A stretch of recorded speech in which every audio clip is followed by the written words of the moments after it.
Greetings everyone, I am Andrew and I'm alongside Colin and Sean. We are Cal Gaming and welcome to our playthrough of Sonic and the Secret Rings for the Nintendo Wii.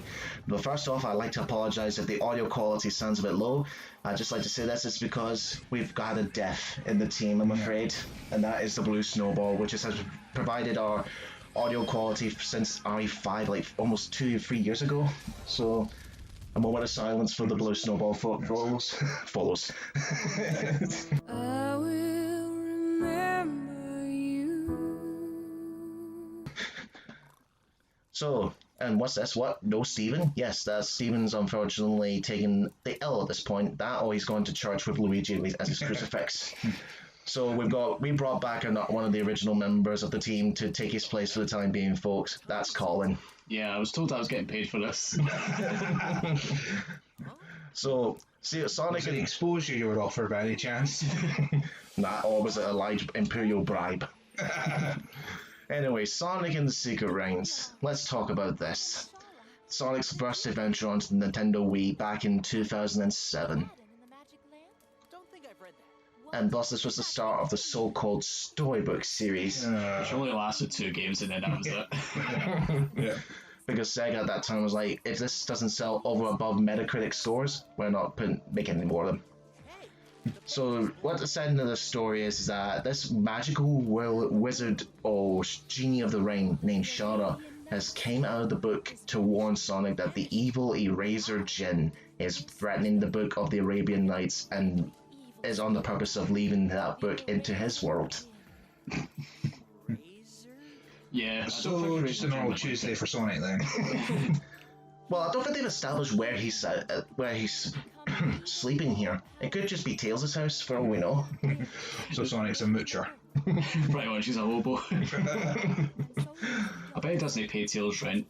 Probably. I mean, where does he get some sort of income? Like, do you think he runs for charity or something like that? That's why he collects all the rings. What would this charity be called? Sonic's Blue Cross? So pretty much he's a hedgehog equivalent of Usain Bolt. Okay.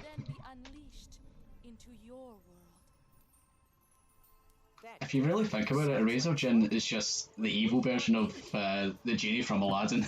Yeah. Yeah, that is the fairy tale being referenced here, because in the original version, Aladdin did have a lamp and a ring. Can you imagine waking up to having to do that hairstyle though? So anyway, what's your experiences with Secret Rings? Because mine's were...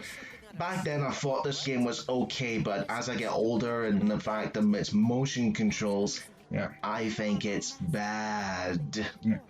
Played through it once, never touched it again. I never finished it. I'll just say that. Oh man. But I remember people were saying it like this was one of the good Sonic games in recent years, like back in 2007. But I think that's because people were just The bar was set that low. Yeah. Plus, as well, probably people were excited about the motion controls at the time. Yeah. And then all of that came back to bite them in the arse because nobody likes motion controls. If you are wondering why we're moaning about this, I'll explain as we go through the game. Now that ring is supposed that no doubt that's going to make some sort of pink hedgehog mad. Yeah, Sonic's taken now. And that's how Mobius dies. What, the anti-monitor? No, yeah, no, pissed off Amy. Jason Griffith still sounds decent here. He wouldn't get better until the next game in the Storybook series, which ironically would be his last performance. I don't know how I feel about these storybook style cutscenes. I mean, I like the art, but again, it's kinda if you know what I mean. If you think about it, Sonic goes through the entire game with a cold. Like, he does really well considering he's ill. Well, I don't know how the biology works in the Sonic universe, but I'm thinking his metabolism is faster than any other human that able to resist the cold. I don't know. I don't claim to be an expert on this, okay?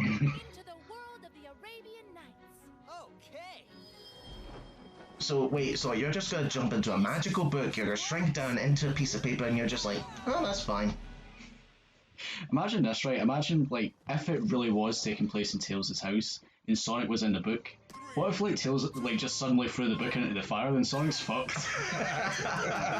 Oh shit! Right, here we go. This first level is the Lost Palace. Oh, I think that's what it's called anyway.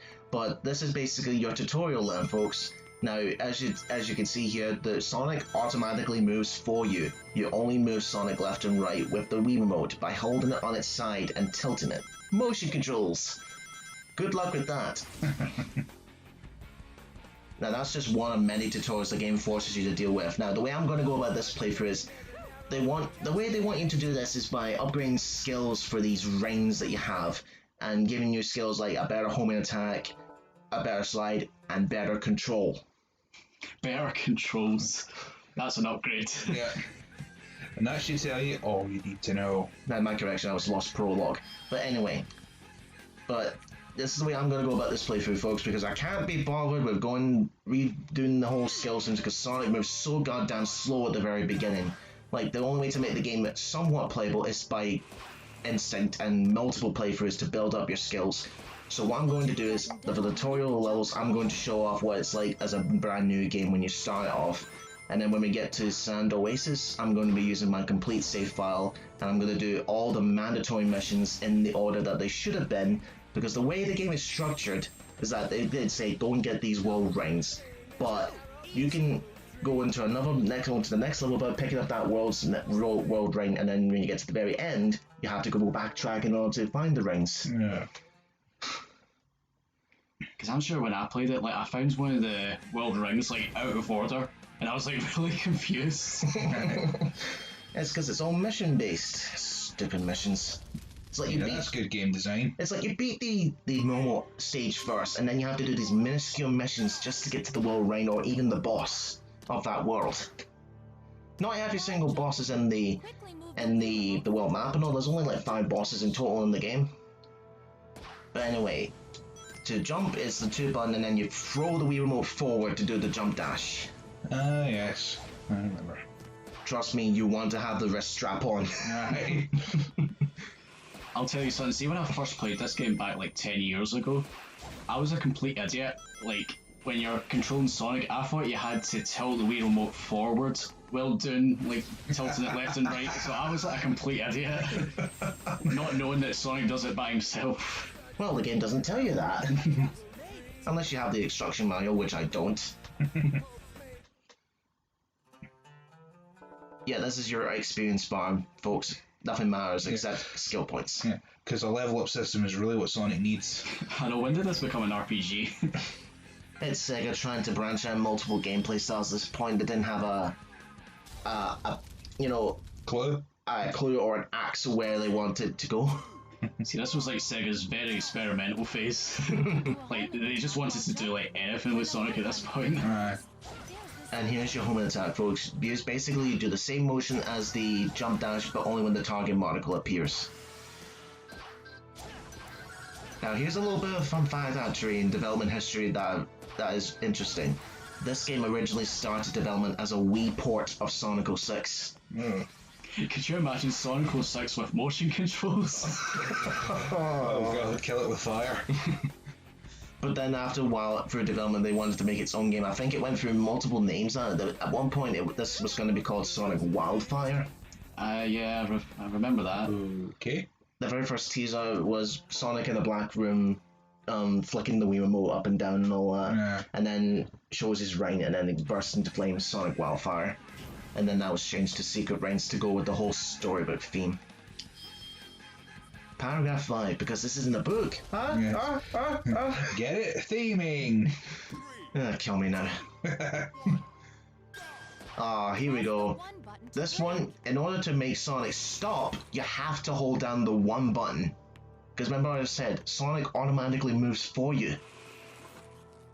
And that's a pain in the arse, especially when you're trying to be precise like these spike balls where you have to stop. It's like, what is he, a car? Like, you have to press a button to make him stop. It's the fact that this was released when the Wii was brand new and everyone was, gamers, players and all that, they were excited about motion controls, and so were the developers, that they shoehorned motion controls just for the sake of having a motion gimmick.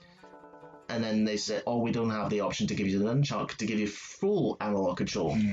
Not until the next game, anyway. Because we're Sega and we're experimental. Any history that you have, Sean, with Secret Rings?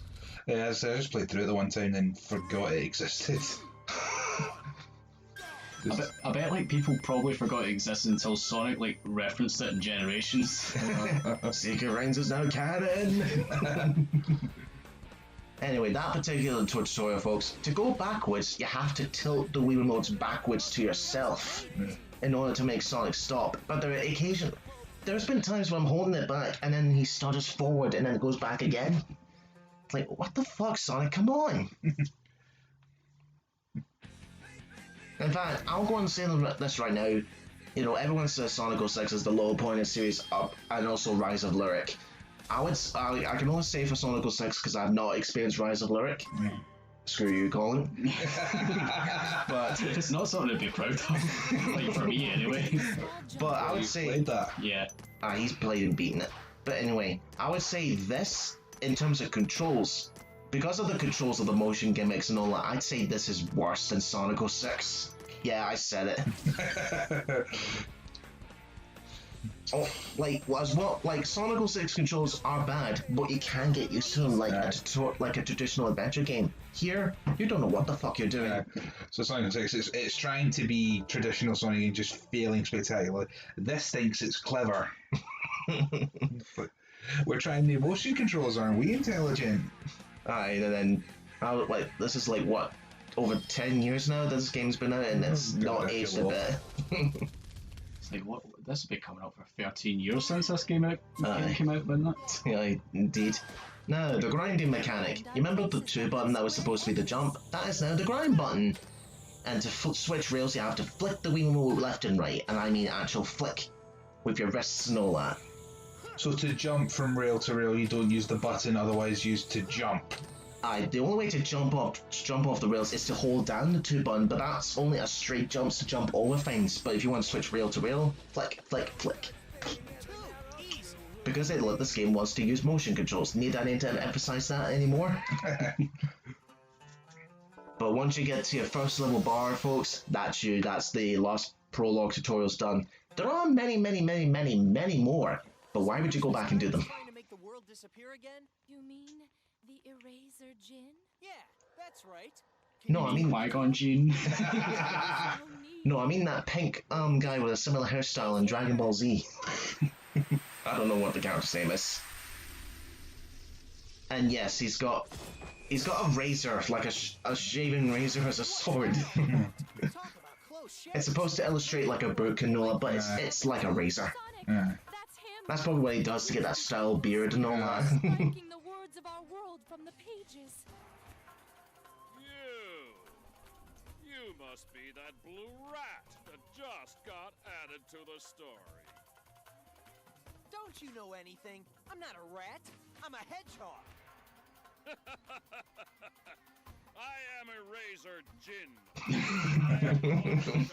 Yep, that's all it basically is. Just a stationery and a ball of gin. There you go. Once you're sorted. Until I'm done reading it first. Sonic? 100. I do like Sonic's character here, like he's not taking anything seriously and all that, he's just making fun of it. Compared to Sonic 06 anyway. Shall join them. I think this was Sega's attempt at trying to rebuild for what Sonic 06 did, because I imagine at this point, the only reason it got a somewhat okay reception was because this is better than 06. Gathered the 7 world rings for me. Have you not, Shara, my dear? I don't know what's up with this voice delivery. I told you those things don't even exist. And even if they did, I'd never give them to you. Oh, wouldn't you though? I suppose a suitable punishment is in order then. By sticking the fiery pin in your chest. Look out! Sonic! Aha! So, this is how judgment is dealt, is it? Pointy ears. Who could he be related to? This should be interesting. You listening? Oh god, if this turned out to be Waluigi's ancestor. Oh god. Because of the pointy ears. He can hear everything. And isn't he purple? So Well, purple skin. yeah. Waluigi will honor my ancestor with purple colors. Oh god, can you imagine Waluigi with magic powers? No, can you imagine like this random vid I saw was Mark Hamill voicing the Emperor as the Joker. Aye. Like Joker with Sith Lightning. We're dead. Yeah. Right, on to the first level of the game, and this is where I use my max save file. So screw it, continuity, I don't care. I hate this game. I'm doing this the way I wanted to do it, just to get it over with. Nice achievements there, Andrew, with the full red rings and gold medals that are in. Yes, because I was a sad motherfucker who went out of his way to get everything. Because the rings count towards the party mode in this game. Alright. Anyway, Sand Oasis, the very first level of the game. Now, as you can see here, Sonic moves incredibly fast. This is all because you level up and you get a skill which increases your speed. And need I mention, there's a skill that gives you better control. Why? If you're wondering what that gauge is, folks, that's basically your soul gauge. Once it fills up, you have two abilities. One is a speed break where it's like a proto version of the boost that will become stable in Unleashed, Colors, and Generations. But it's not invincible, you can still get hit by spiked objects. And you're pressing down, it activates Time Break, which is basically chaos control. Only problem is, while everything slows down, you also slow down too. Then what's the fucking point? And when I was recording this, I got this really lucky jump right here. Look at this. That was unintentional, I swear. And that's what these little pearls are, folks. They just basically fill up your gauge. So yes, I probably won't be using Time Break at all, to be honest, because it's useless.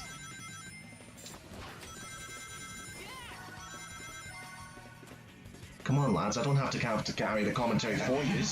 There's just not much to say, is there? Well, talk about shit, come on.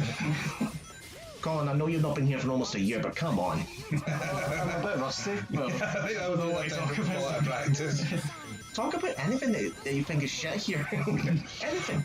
Well, the fire. Well, where do I begin? Oh, need I mention that there's these sections where in some stages, if you stand still in particular areas, the game doesn't tell you, but then you'll get a cameo from Beg the Cat. Everyone's favourite character.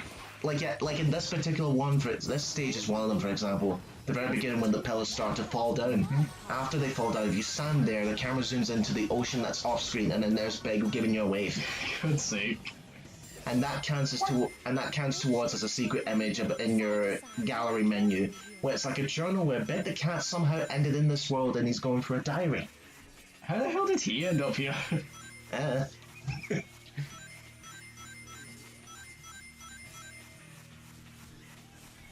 I like how we're just mesmerised by Sonic just... Well, it's because, again, this is motion control. There's no analog movement whatsoever. It's just your movement. I like this bit here because you can tell exactly where the wall's gonna like fall apart. Yeah. A little bit obvious there, Sega. Yeah. Well, I have to say, this looks decent for the Wii. I mean, I've seen better, but for Sonic's First Adventure, it looks okay. Yeah, it doesn't look that bad. Yeah. Soundtrack is good, though. Although, Seven Rings in Hand I can get very tired of. Yeah. It kind of has the same problem as Sonic 06 where the main theme is played like constantly. Yeah. Not even Sonic 06, actually. I would say this is even right up there, like the worst in terms of repetitive. I mean, this is right up there with the Werehog's theme. If you know what I mean, like it's played so many times, like it's played in the main area, it's gonna play here, and every end result, it's even the final boss music.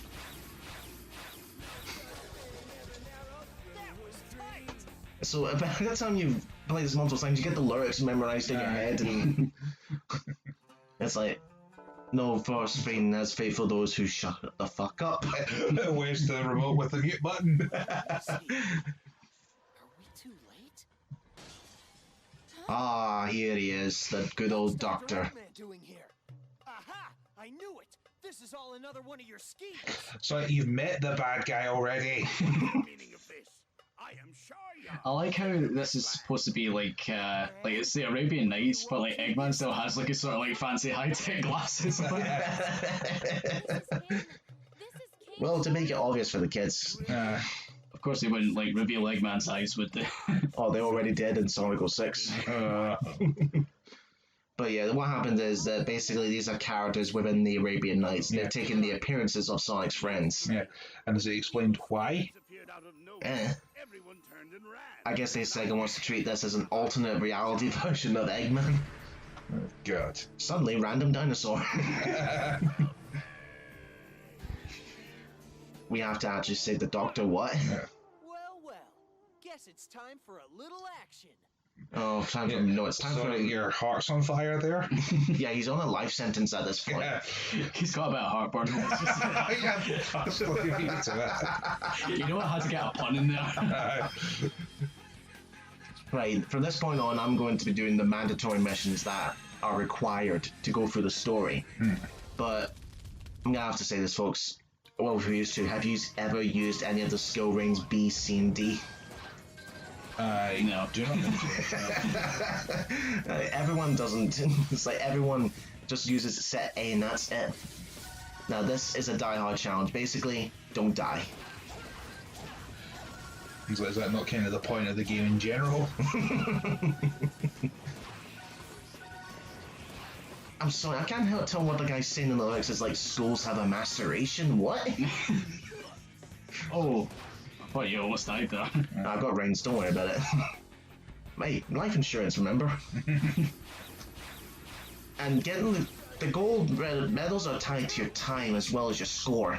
Oh, good. So like you saw about like 30 seconds. To get that gold, I would imagine it's 20 seconds. Well, yeah, it wouldn't be something like 29. And with that, we'll see you guys in the next part.